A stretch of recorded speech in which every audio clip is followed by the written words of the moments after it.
Hello, namaste, good afternoon. This is Ira Sahai back again with another D Life case study podcast series. And today we have a guest with us who has been my mentee. Before that, you know as well, I'm Ira Sahai, a D Life certified metabolic health consultant, also the chief operating officer of D Life Healthcare Private Limited. I have with me today my mentee and now a D Life certified metabolic health consultant, Shayan Datta.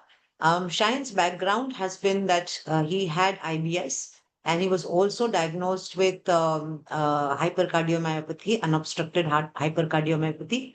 A bit of introduction on Shayan, and he will carry the story forward, telling you, how he faced those health challenges and eventually how did he come to me. And then after resolving his issues, how was he inspired to come to D Life? So we'll begin with Shayan's introduction. Shayan is a versatile professional at the intersection of human insight, strategic thinking, wellness, and creativity. With over 20 years of global leadership experience spanning strategy, consulting, media, HR, and wellness, he brings a unique blend of business acumen and people centric thinking.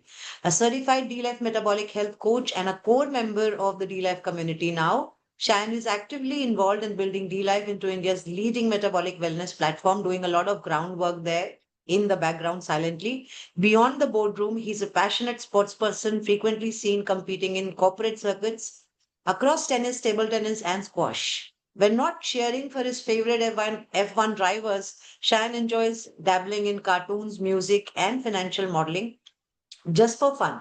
He currently juggles his corporate leadership role with scaling D Life and advising on wellness driven ventures with impact. So Shine has been a very important and very somebody who has brought a lot to the table in D Life. He's doing a lot of silent work in the background. He's also a member of the core committee and now himself now a certified D Life metabolic health consultant who's handling clients. But let's go back, Shan. Welcome.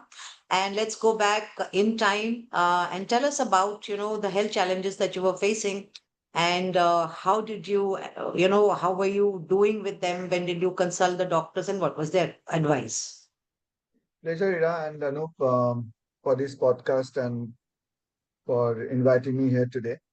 I think just 2 hours back, I finished one course review. So it just seems fitting that I do a podcast also on my journey on D Life. As you correctly mentioned, it's been almost close to 10 to 12 years now when I was first, 13 years, I would say, when I was first diagnosed of this, what you call about this IBS and the gut issues, right? And as we know that most of the gut issues stem from some other issues due to stress or lifestyle, mostly lifestyle and the way you're kind of treating yourself. And it doesn't happen overnight, right? It kind of manifests itself inside your body without letting you know gradually. Like most people or most youngsters at that time who live by junk food, who have a crazy lifestyle of working, partying, you know, quote unquote enjoying life. I was no different that time. I was based out of Bangalore, and Bangalore was famous for being the pub city that time. Now infamous for many other reasons. But and it kind of came to a situation where my body just was not able to take it. 9 years of abuse, if you say so. It kind of started giving up. Kind of started revolting to the kind of lifestyle I had. And I went to multiple doctors, various doctors. I mean, I probably have traveled across the country for my jobs, and I have visited doctors at every city I have been. Because every city, I thought first it was because of the water, and I thought because it was the palate, then change the food, change the spices, and everything. And I went to every doctor, and I think today also, and like that time, one thing I really applaud the medical community is their consistency. They consistently told me that IBS cannot be treated, and there is no medicine for it and stuff, etc. We can treat the symptoms, but we can't treat the disease or the root cause of it. You have to figure out a trigger. You have to figure out this. you have to change your lifestyle, and you have to kind of live with it. So that was very consistent I suggestion. remember, I just kind of, sorry to interrupt you. I remember, for the benefit of our viewers, very interesting when Shayan and I had our first call. So I asked him, I said, what are you expecting out of this, program, and what are our goals to achieve? So he had told me two things very clearly. I want my IBS resolved, and I want my hypertension medicines to go off, in the sense that I need to control that. Yes, Shan, please continue. yeah. So I kind of gave up, saying that okay, fine, if multiple doctors across the country are so consistent in their diagnosis, then probably that would be the thing. Um, and obviously, you speak to family members, you speak to others, and everyone kind of goes by the conventional thought process, right? I kind of decided that this would be um, my part of my life, my lifestyle, and just went about doing it. Though it was frustrating. IBS is an annoying thing. It's not. It's a symptom, right? It's not a disease in itself, right? And it kind of it kind of impacts your mental health also. It impacts your productivity. It kind of makes you a different person. You become irritated in true sense, and it impacts your family and everything, right? And you kind of get that rabbit hole of you don't know what to do about it, but you just live with it, and your family members start living with it, right? And sometimes a lot of people are ashamed to say that they have IBS, though I think every fourth person in India have IBS today, diagnosed or not diagnosed, something like that.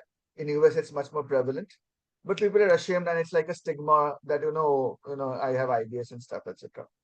I lived with it for some time, for a significant amount of time.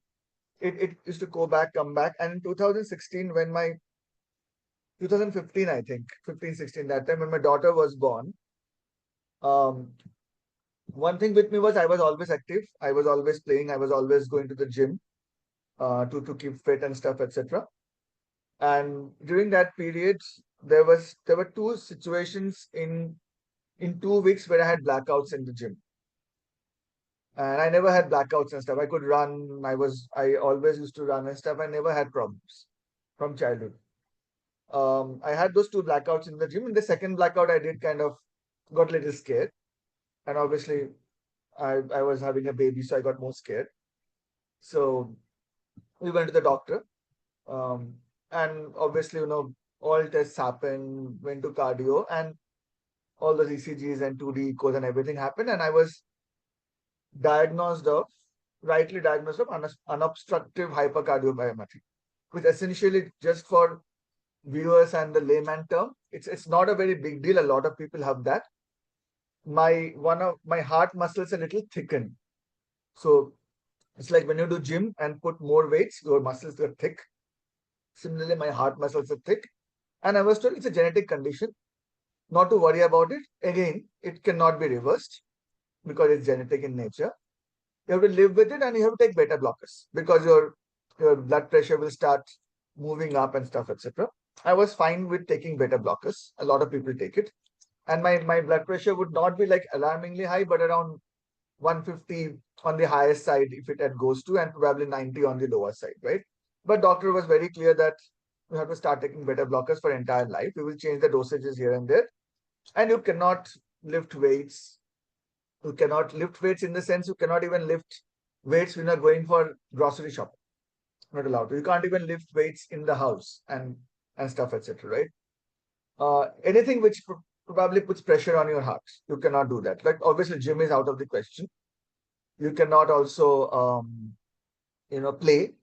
Okay, you can swim. You can do cardio a little bit here. You can't run and all. So essentially, while I didn't have a problem of taking medicines for rest of my life at that moment, what I was extremely not okay with was the things that I like to do are being stopped. It's a part of my life. So my lifestyle is changing significantly, and then the IBS is always there. By being active, I had controlled my IBS. So it was like a catch 22 now. Now I can't be active, so that will come back to me again. So where do I go? And again, I went to multiple doctors. I went to big cardiologists. I sent my reports to everybody, and everybody said the same thing: irreversible genetic disease, not even disease, just a condition. Stay with it, control your lifestyle, And surprisingly, and to my happiness at that time, nobody ever told me that in both cases, whether it was IBS or whether it was this, no doctor ever told me that you need to take care of your diet or you have to watch what you're eating. Eat everything, drink moderately. Anyways, don't smoke, so it was not a problem. But nobody ever told me that there is an other side to being healthy is what goes inside your mouth, at least 3 or 4 times a day, right? Or more than that sometimes for a general person. So that's that's my journey, right? And I kind of moved cities. This continued, and I would be very honest. I did kind of stop medications suddenly, and I'm not going to take it. Nothing is happening to me. Why do I want? Okay, and nothing happened to me also. To be very honest, by God's grace, right? I stopped medications. I kept checking my this thing, but I always had this in the back of my mind that I'm not doing something right. I can't just stop medications like that. It's not scientific enough, right? So all those things kind of kept happening, and uh, in 2020, like just after COVID, I started having these IBS attacks again. And I think I got COVID, and then obviously, like everybody got COVID, all of us, most of us took vaccinations and stuff, etc. And not related to that mostly, but then my IBS attacks kept coming back. And I again got more mentally disturbed than physically about what's happening to me. And that was the time I think I started researching about things, was not getting much answers from anybody for that matter. I've never gone to a nutritionist, I've never gone to a dietitian ever in my life. Okay. I love to cook, I love to eat, so why bother?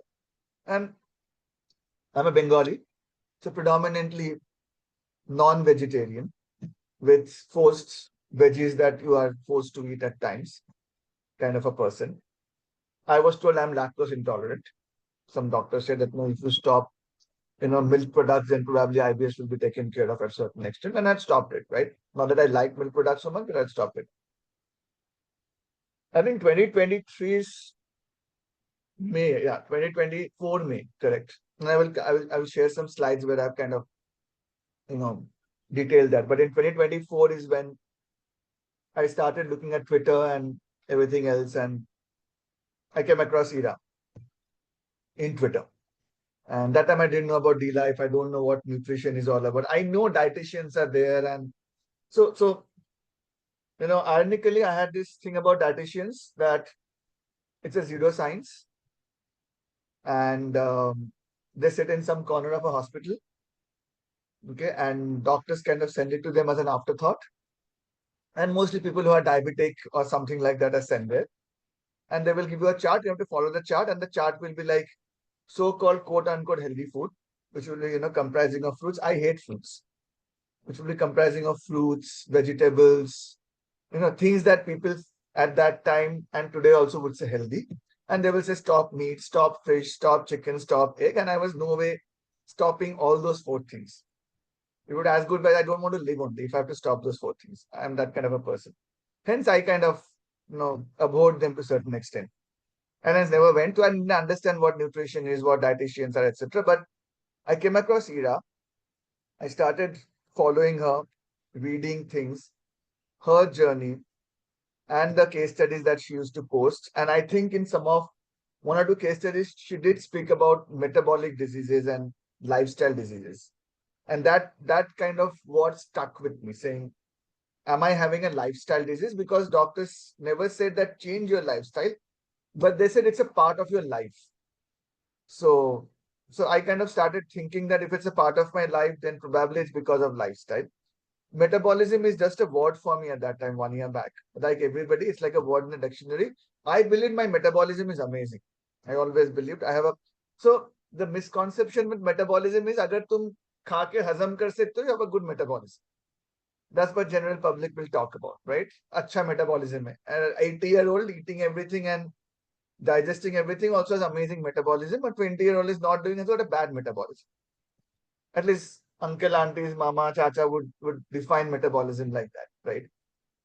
And but then when I started looking at Ira, and then I obviously when you're looking at one post, it leads to another post and it kind of gets connected, right? And then I looked at other D-Live, like Anoop's posts, Shashi's post. And I'll be very honest, I didn't know who Anoop is, who Ira is, who Shashi is that time.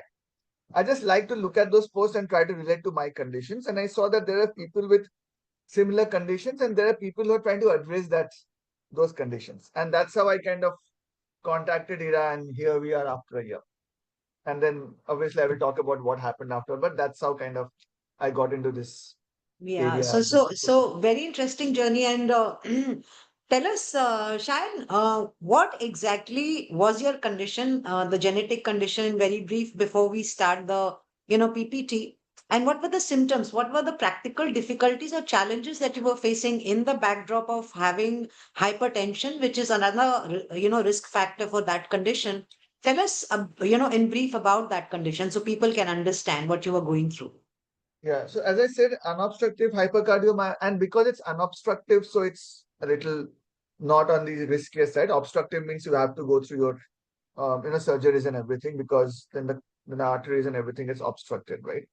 But because I had unobstructed, the doctors were very clear. You don't have to really, you will not feel anything as such at times. You will not know. And apparently, it's not a very uncommon condition to have. Like 1 in 100 can have this condition where you are born with thick heart muscles. So, which essentially means that the pumping of the blood is doesn't get the enough passage to pump.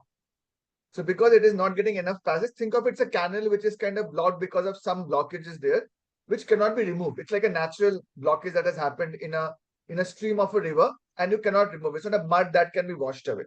It's like a concrete boulder, natural concrete boulder, which cannot be washed away. And hence, what will happen is that the stream of the river will start to push more water, push more pressure to get the water moving, right?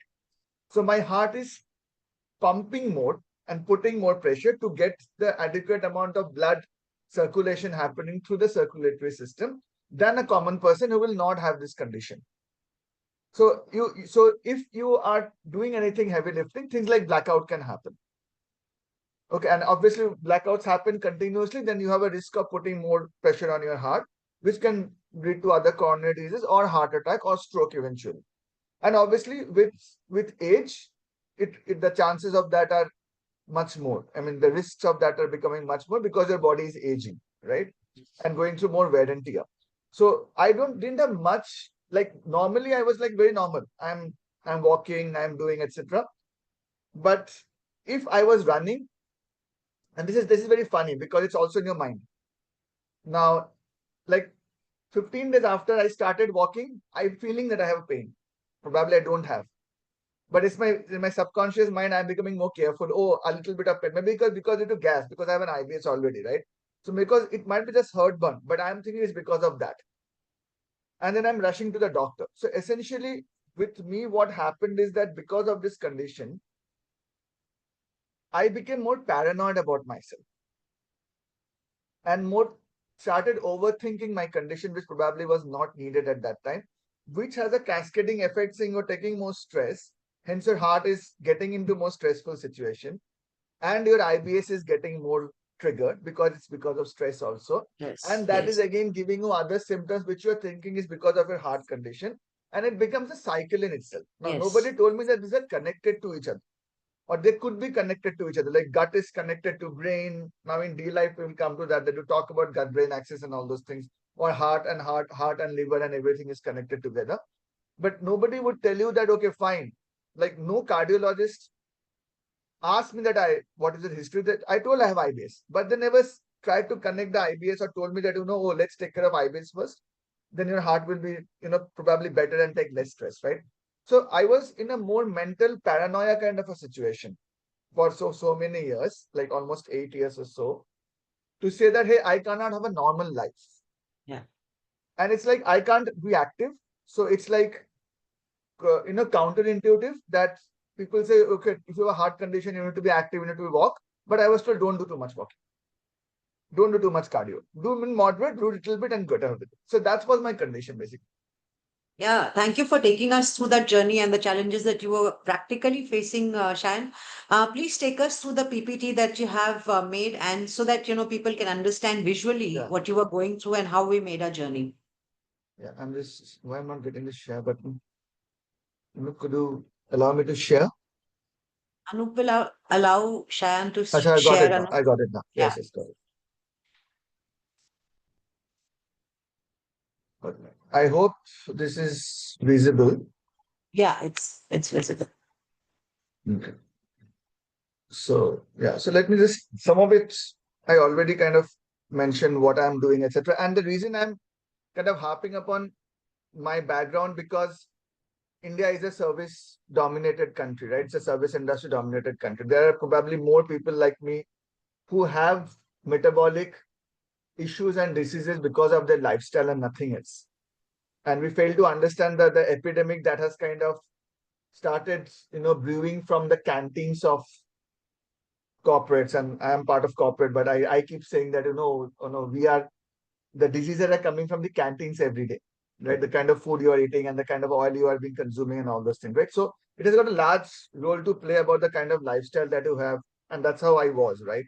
In spite of my activities that I had, and I keep saying, and I've said that, right? At that time, I was still extremely active, predominantly non-vegetarian. I'm harping on the fact I'm nothing against people who are pure vegetarians, but this is my story. Hence, I was predominantly non-vegetarian, not a carnivore that time.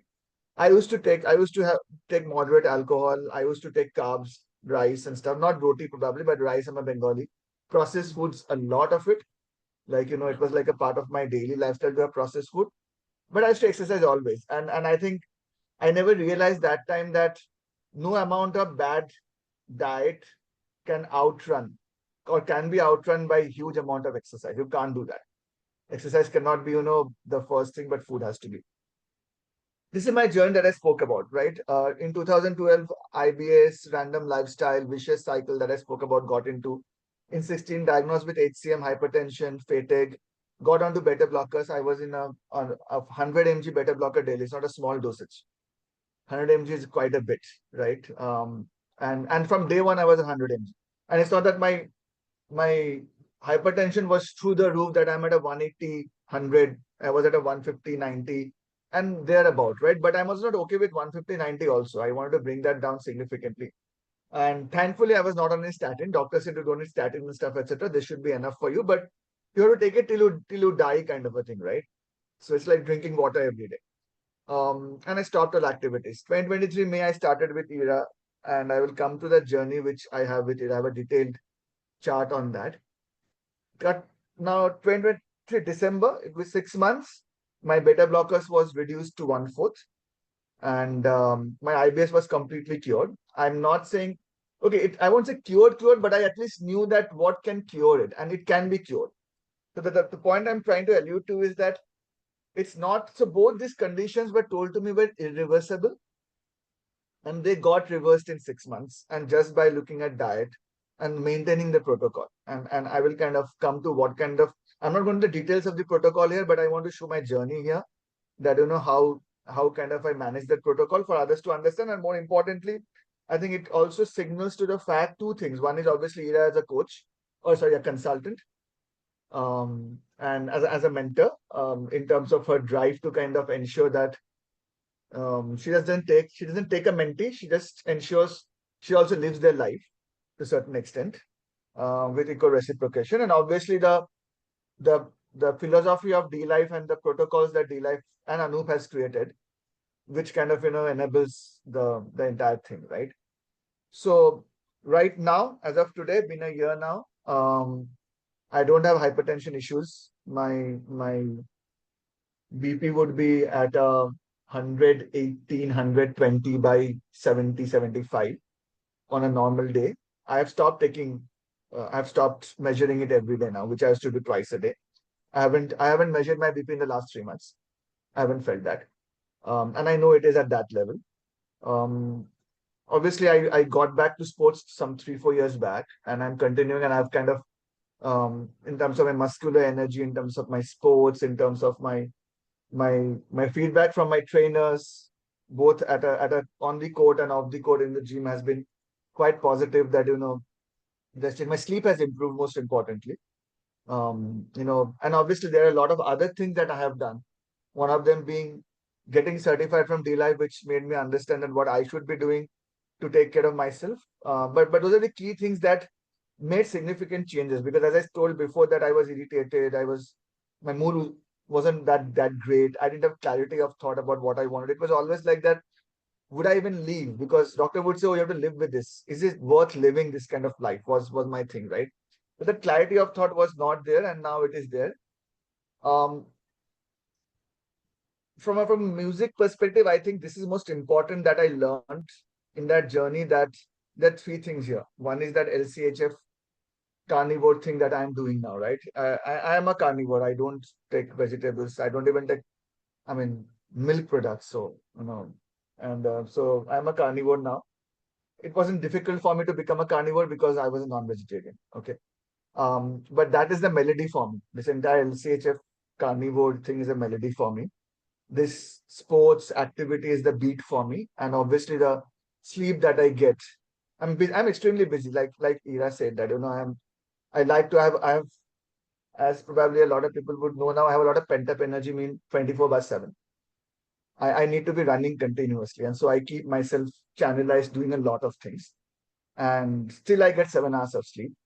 Still I am able to sleep well, and that's the rhythm for me, that every day I get that, and that's the harmony of life that has become for me in the last 1 year, where I have been able to kind of manage that entire journey. And I won't say that I have done rocket science here. One of the things that I want to add here is that even the the the therapy that I did with Ira got over in 6 months, or something. We decided we'll do it over 6 months. After joining D Life, I have really got enough amount of support from the community. And it's not that I did not fall sick in between and did not have problems in between, like everybody does. I had also, and there was not a single moment where I have reached out to someone or just posted something in the group, in the community, in the forum, and somebody hasn't responded back immediately, not even like one day later, 2 days later, saying, "Can you try this or try this or try that?" Right? You don't have to think twice. Probably, um, you will think twice to go to a relative and ask, because they will judge you that what is going on with you, and they will get unnecessarily concerned and not giving a solution. In day life, people don't judge you about what kind of conditions you come with. You are treated as a respectfully as a human being, and not that this is your fault, right?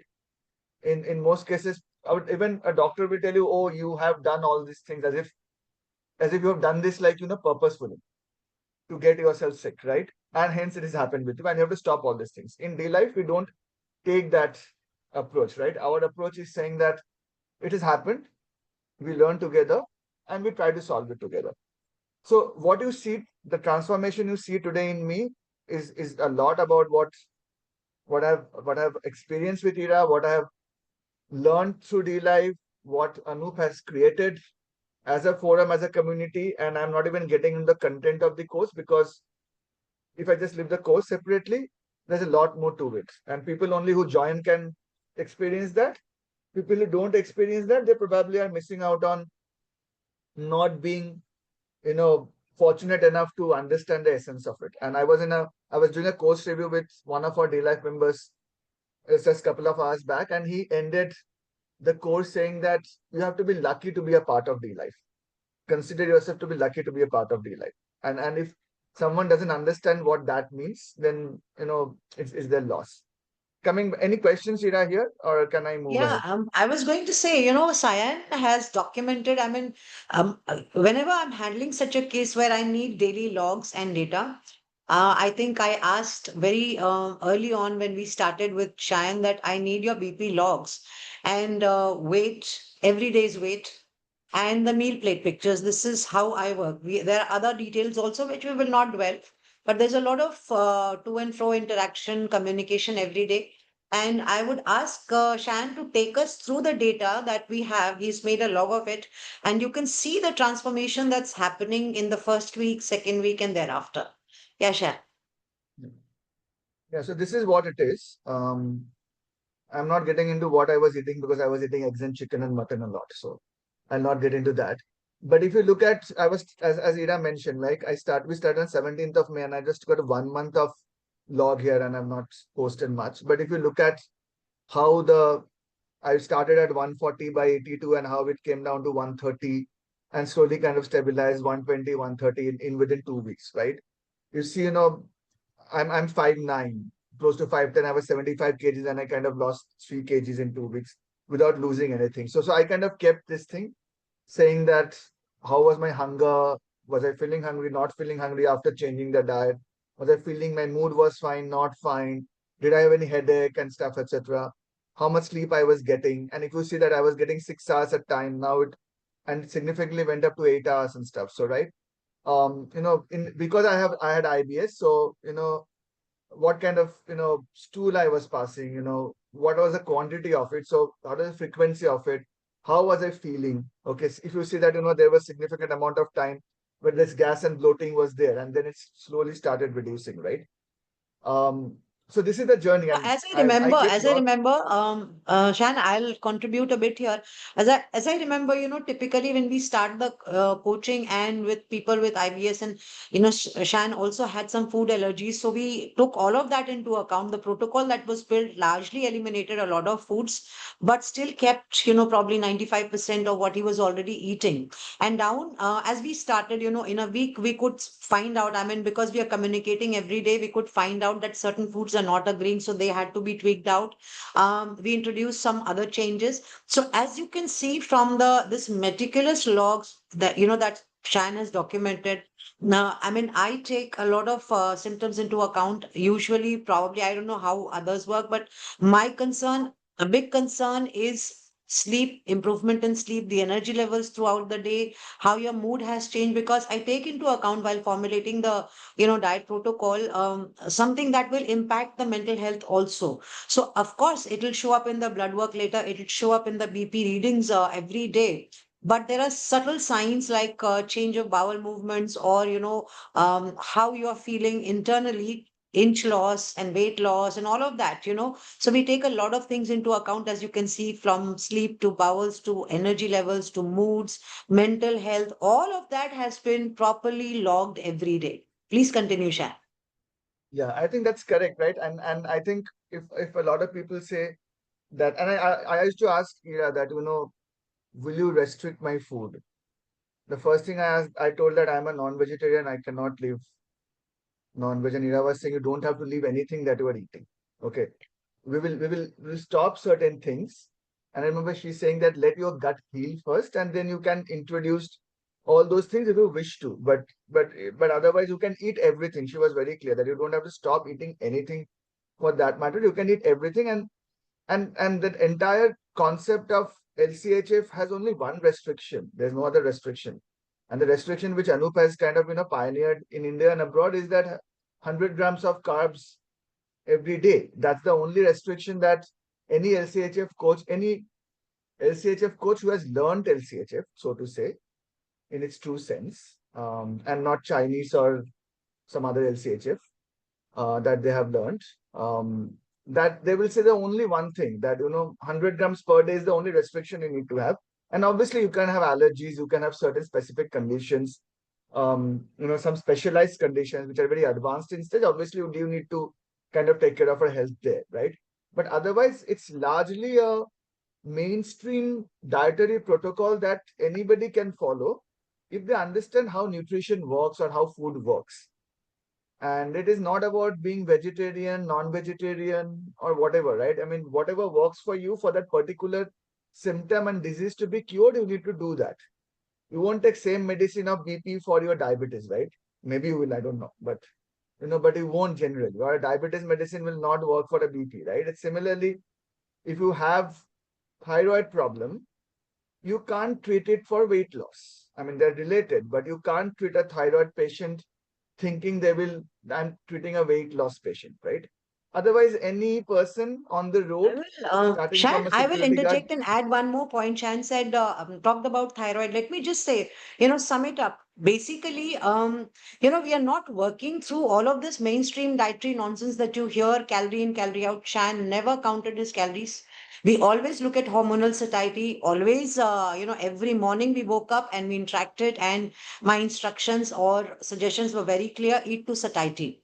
So the science of low carb is evidence based. It is not generic, the mainstream nonsense that's peddled of calorie in, calorie out, because who counts calories out in the loo, as Anup says. So all of that, needs to go. And here is a case, with unobstructive hypercardiomyopathy, BP, gut issues, IBS, and you have a log here. When you eat the right nutrition, when you go with science and not with, mainstream, nonsense peddled by everybody, you can see the transformation happening. And, that's what I wanted to add in when Shan said, thyroid. When you go hypocaloric, a lot of people talk about immediate weight loss, this dietitian and that dietitian, oh, it reversed my diabetes temporarily, or my reduced my weight temporarily, and it all came back with a vengeance. Yes, it happens. And when you go hypocaloric, please keep in mind, I've tweeted about it many times, it will screw up your thyroid. That's not the way to eat. Your body is meant to eat well, nourished well. You do not have to count calories. Body doesn't know calories.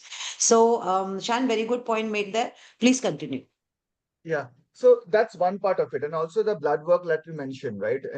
I did a blood work in August. I think we started in MA and then we did in August. And you can see what I have put in that everything came down significantly where it needs to come down and stabilized what matters, right? Even I think last March, I don't know I mean, I have not put those reports here, but this March I randomly had to do some blood tests because I had some fever and so I thought chikungunya or whatever, but it was not. I mean, I had that, and I did a blood test and I found out that my almost 1 year of carnivore, and it's a myth, right? That you cannot eat chicken, meat, fish, if you and you will have high uric acid. My uric acid today is at 5.73 months back, and I'm eating meat, chicken every day, right? I'm drinking a lot of water also with that for sure. I'm drinking a lot. I'm doing a lot of other things also. But most important thing is that what I'm not doing is that I'm not gulping on rice and roti and carbs. Okay, my meal today is also kind of transferred into 2 meals a day, sometimes even 1 meal a day, and I'm quite kind of energetic. I'm still playing and stuff, etc. And I'm going to gym and doing all those things. My uric acid is what 5.7. My my TG, probably triglyceride, is still around 8ish, which means eggs don't do anything with your cholesterol. And my SGPT, SGOT, all on the same level even after like August to now. And I'm on a heavy meat diet. So the only thing is I have changed my medium of cooking, and I will not get into the depth of it, but I've changed my medium of non-inflammatory medium of cooking I've got into, which Ira kind of suggested. It was not very difficult for me. It was extremely easy. Again, contrary to the popular belief that you can't have non-inflammatory cooking medium, which it's very easy. I increase fat in my body. Obviously, you have to kind of balance it somewhere. And LCHF is like that, right? We talk about LCHF, we tweet about it. It's low carb, high fat, right? And people often forget the high fat part. They go low carb, and a lot of dietitians and nutritionists or social media nutritionists I have seen who will go low carb and they will stick to low carb. And then obviously, as Ira said, things will reverse. Things will not happen the way it's supposed to be. We'll get momentary weight loss. And then again, it will bounce back and stuff, etc. And the biggest till date, and I do consult a lot of people some here and there, but the biggest success of mine is being able to transform my wife. Now, it's very difficult to transform your spouse. Okay. You really have to work hard with them because it can lead to a lot of sensitive issues, jokes apart. But then my wife was going to gym for 1 year and was not losing weights and inches. And that transformation happened to her in 3 months after I put her on a diet. And I said, I just need 3 months to get there. And I got that confidence from studying the entire thing and seeing what has gone through me. And she now is completely transformed. My parents have adopted a low carb lifestyle, not as we do, but still they try at 75, 80, whatever they can do, they do. My mother-in-law's diabetes has come down and BP has come down. My father-in-law's migraine has come down just by following certain very small non-restrictive things. Again, the reason I keep harping on that because I see there's this huge noise outside. People who don't understand keep saying that no, LCHF, as we promote or as we talk about and advocate, is restrictive. It is not. In fact, it's much more enjoyable than any other diet you have. You're actually eating and having fun because you're satiated, right? And satiety is the only thing that matters end of the day. It should be feeling happy in your soul, saying, and I'm a foodie, I like to cook. So I can't stay without food. I need food. I need food as a part of my life. My daughter needs food as part of our life. We both are foodies. And so it's not. So I think to summarize the entire thing here about D life and my journey is that yes, it's transforming, but it's also important as a mentee or as someone who's a recipient of the course or recipient of the therapy to give it some time and kind of trust in it. And I see people kind of expect a lot of overnight, Aladdin ka chirag kind of a result. We are not genies. I mean, we have our own thoughts. You can't just order us and things will happen overnight, right? I mean, we have a science, we have a method to the madness. We follow certain protocols, and we believe that it is just not about you getting well in 3 months and then we forgetting about you, right? It's a journey that you are with us lifelong, and whether you like it or not, no amount of success can happen in shortcuts, and it has to happen gradually. My journey on paper, on Excel sheets, probably look extremely amazing and easy, but it's not easy for anybody. No, neither it was easy for Ira, nor it was easy for me. I had my doubts, and I used to very blatantly ask Ira about my doubts every day, that why am I doing this and why I should not do that, being over smart and extra smart. I used to kind of say, oh, no, no, I want to see what it is. I have read this. No, how can you tell me this? And Ira patiently would, I don't, I now I know Ira much well. So probably she would, under her breath, would curse me continuously. But she was extremely patient, and she would kind of, no, no, I will send you this, read this. She will send me this tweet. Sometimes I will not even look at that tweet. I said, I don't care. So I'm not an easy mentee to work with, and Ira kind of made me kind of convinced that it can happen. So that's what my journey is. I hope that people who are listening to this podcast or will listen to kind of gathered something out of it, that things are reversible in nature. Ira is the biggest example of it. Anup has reversed his own condition. Has so many people have reversed their conditions sitting here in D Life and doing it every day. So if you want to join D Life, come with this entire thing that it's an institution, right? It's not something that you can just read and go about and forget about it. So come with that mentality. Otherwise, we are fine. We can do amazing for ourselves. Yeah. Shine, I think we can close it if we've reached the end of the slides. Yeah. So we can come in the main window. Yeah, great. So very inspiring journey.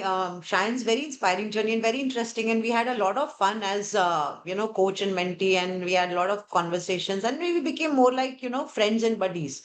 So we used to discuss things out, clear doubts out, and keep a tab on everything. And we had, of course, huge data with us, which can be validated, and the improvements therefore can be validated. Shan, tell me, from now that you're coaching, yourself, and you're a certified D-Life metabolic health consultant, how did you find your journey with me? The learnings that you took while you were with me that you are implementing now, how has it helped you?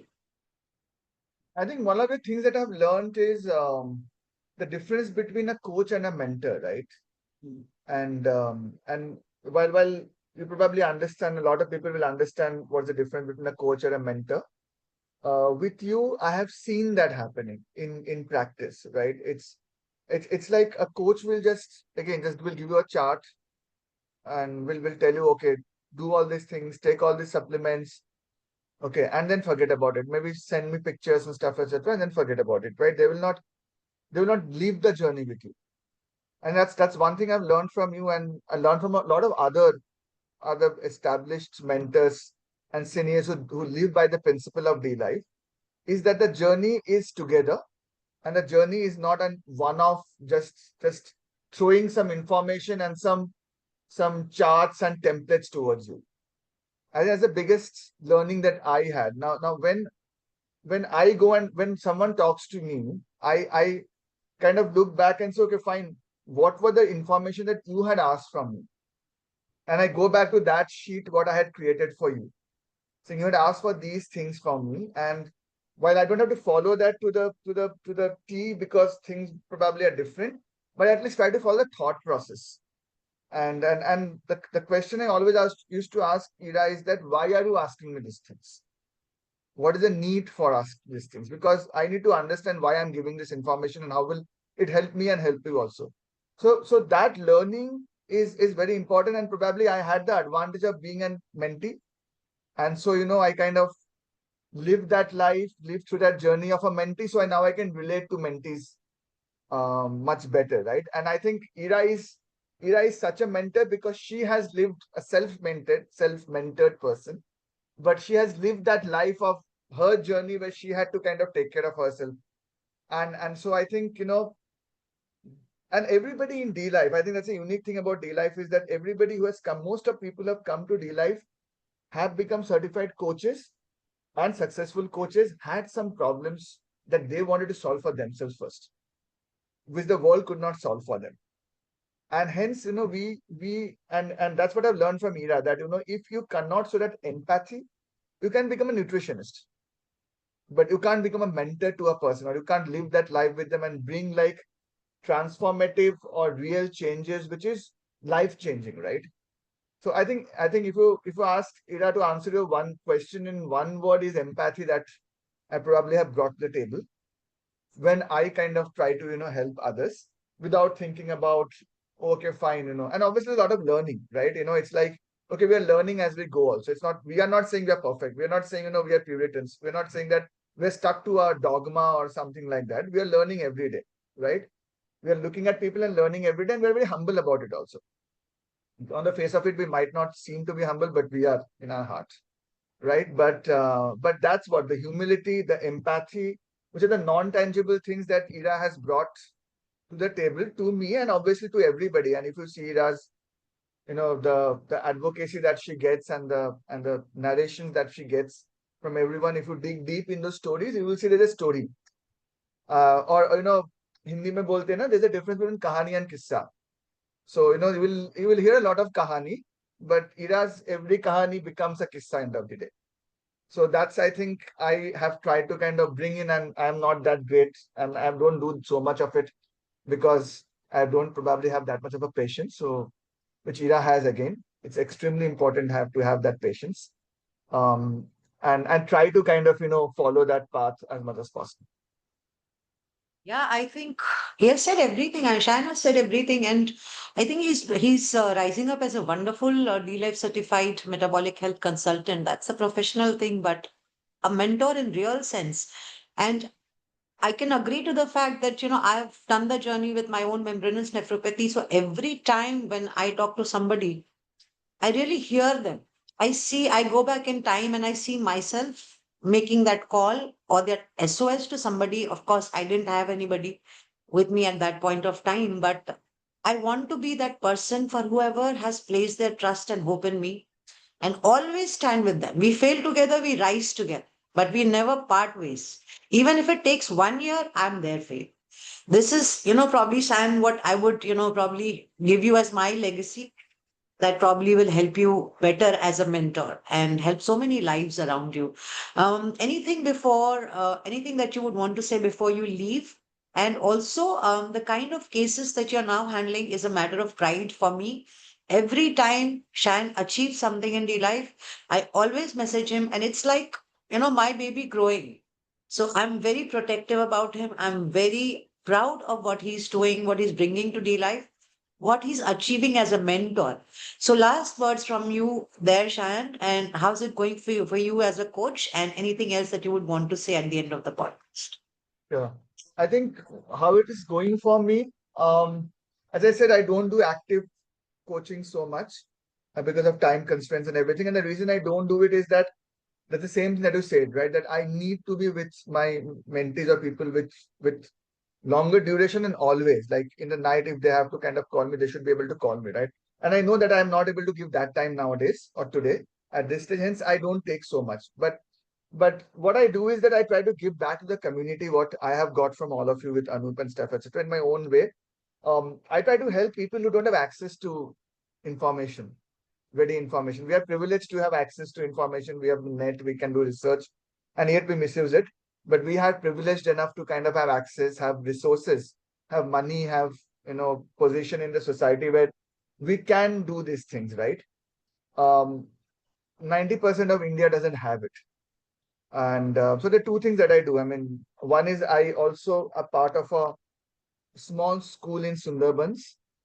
Um, and thankful to Ira, Anoop, and Shashi, and Mandar, and some others, and Narasimha, who have been able to kind of been contributing to that part journey, where people from underprivileged part of the society kind of come and study, right? And I take a monthly workshop with them in a very patchy internet kind of a situation, where I teach the kids about what they should be eating to in terms of nutrition in whatever they get, right? Because they can't afford so much, I mean, the food that they should have, right? So whatever they can do, I do that with them. And I have been able to kind of make difference in people's journey. They sometimes they will call me on Saturday and say, I have got fever, what should I do? I'm not a doctor, but that's a trust you built with them, and they're small kids, right? And when their mothers call and say in their own language that, he had fever, you told us to do this thing, ho gaya. And that is more than enough for me. And what I do is in a very casual manner, in my society, if there is a watchman or my house help, right? Who I know that they're going through a problem. I'll just give you one small example. My house help, my cook, who has been with us for 5 years now, and I taught her how to make LCHF diet, and she's very happy about it now. She makes those food for us. She was going through a major gut problem, stool in blood and stuff, etc. So I got her blood test done, and I figured out certain issues in her, and I knew that they will not follow it. They will never stop carbs. You can't tell them that stop carbs and they will stop it, right? So I kind of had to, create certain things for them. Like, I had to make them reduce roti a bit here and there. I had to taper that. And what I've learned during this time is that it is extremely difficult for 90% of this country to follow what they should follow in terms of diet because of ages and generations of what we have been conditioned towards, and also the access to right food is not there, right? Ration में अंडा नहीं मिलता है, ration में दाल और चावल ही मिलते हैं, right?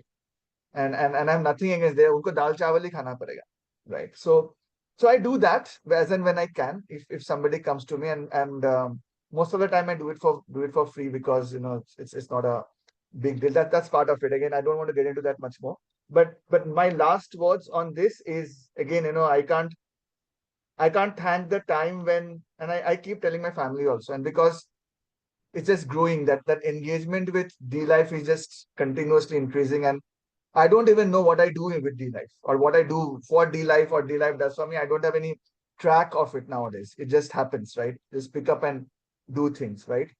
And I have seen that in 1 year how much D life has grown as a company, as an institution, as a movement, most importantly, as a tribe, as a community. And I really I keep thanking Anoop, I keep thanking Ira, I keep thanking other mentors, who kind of have enabled that entire thing for us to kind of grow. And most importantly, today I go to sleep knowing that there are at least 5 other people I can reach out to at any time of the night if I have some problem.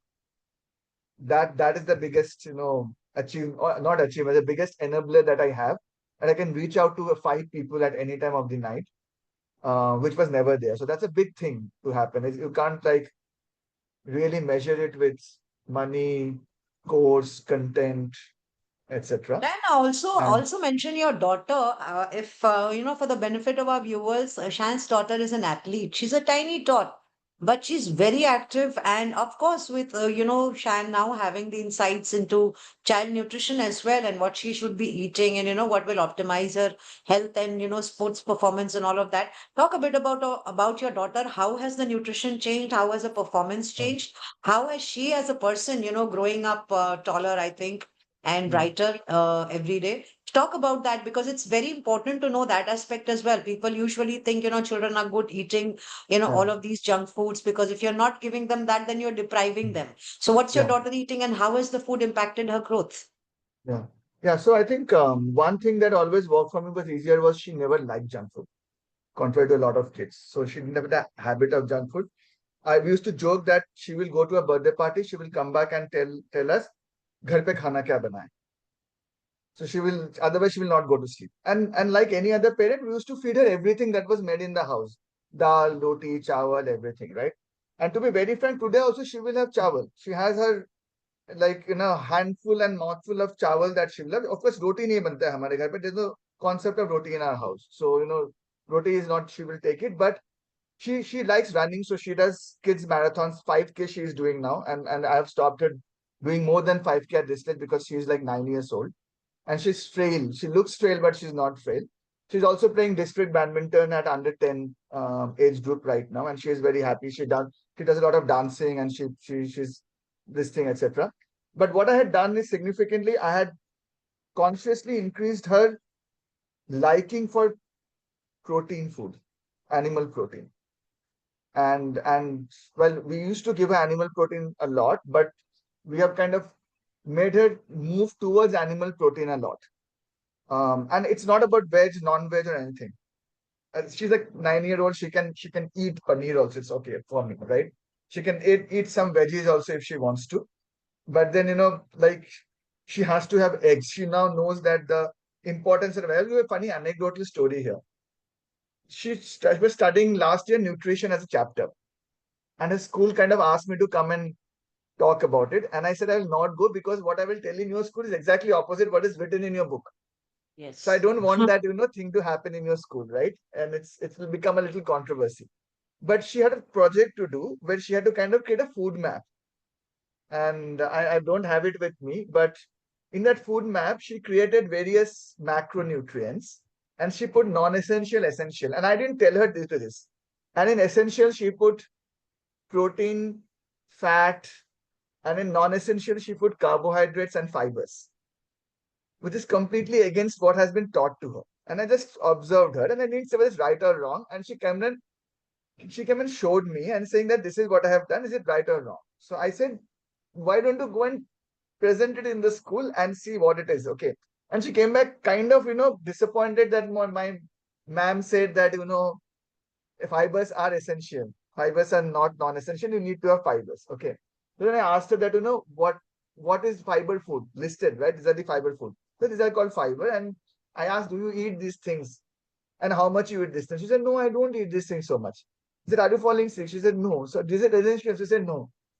So she has kind of got into that mode because we keep talking a lot that what is essential for her not. And I think it's important that children at a very earlier age, and I was talking to again Nitin in the previous course review, and we were discussing the same thing when you see the review, know that how children kind of also needs to be changed at this age to kind of know that what is essential for their body and what is non-essential. But she's kind of got into that mode where for her, if she doesn't have egg every day, she will feel that my day is not complete, right? Yeah.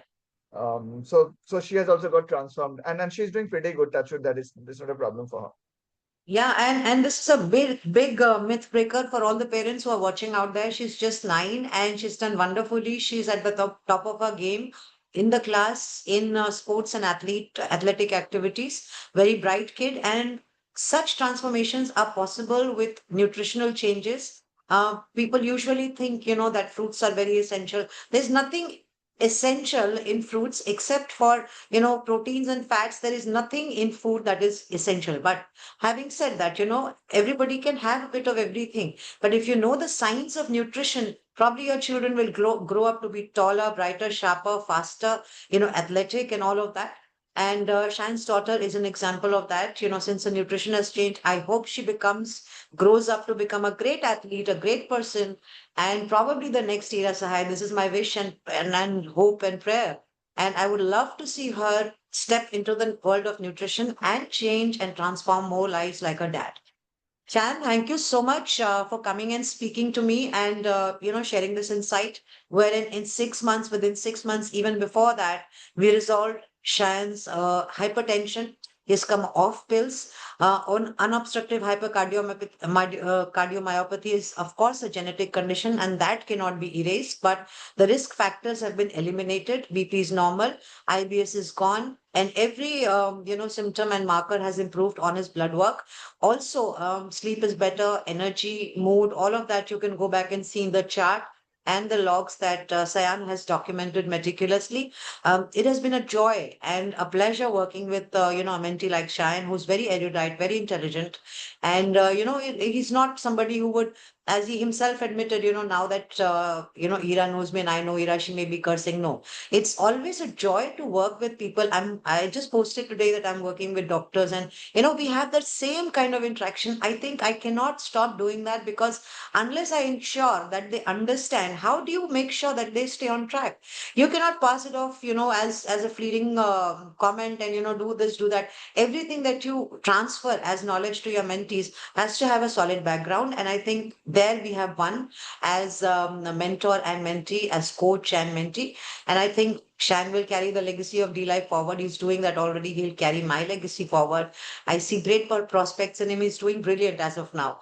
So, Shan, going forward, thank you so much for coming over and speaking to us and documenting your journey. It's been very insightful. Insightful. I wish you all the best for your future endeavors and in handling clients, and many more success stories to you. My pleasure, Ida. Thank you so much.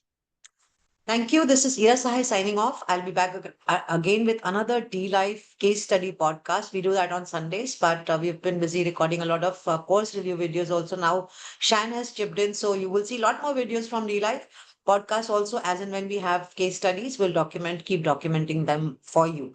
Do not forget to press the bell icon as you leave, so that you get the notification for all the new videos that are uploaded. It's great ocean of insight and knowledge. Thank you so much. Ira Sahay signing off. Till then, take care. Bye bye. I'll come back with another, D Life podcast again. Thank you. Bye bye.